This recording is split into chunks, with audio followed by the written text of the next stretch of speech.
రేవంత్ రెడ్డి రుణమాఫీ అయితే అందరికీ మళ్ళీ ప్రేమ వచ్చింది, ఆసక్తి వచ్చింది, సంతోషంగా వెయిట్ చేస్తున్నారు. ఆగస్టు 15 నాటికి 2 లక్షల రూపాయలు అందరికీ 2 లక్షల రూపాయలు రుణమాఫీ చేస్తానంట. మంచి అంశం, వెయిట్ చేస్తున్నారు కూడా ప్రజలు కూడా. అది ఎలాంటి షరతులు లేకుండా ఉండాలి.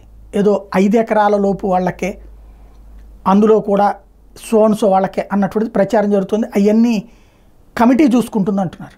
కమిటీలు నేలిక గీసుకోవడానికి పనికిరావు, లేదా కమిటీల పేరుతో నాటకాలు ఆడితే జనం ఒప్పుకోరు. చంద్రబాబు గారు రుణమాఫీ చేశారు, 18,000 కోట్లు ఇచ్చారు, కానీ 85,000 కోట్లు ఎక్స్పెక్ట్ చేశారు జనం. సంపూర్ణ రుణమాఫీ ఏదైతే నగలతో సహా తీరుస్తాం అన్నటువంటిది అది కానప్పుడు గది దించారు. రేవంత్ గారు కూడా గుర్తుపెట్టుకోవాల్సింది అదే. అన్ని రకాల పంటలకి అన్నిటికి ఇస్తామన్నారు, ఇట్లా పెడతామని చెప్పలా. కాబట్టి ఆలోచించుకోవాల్సి ఉంది.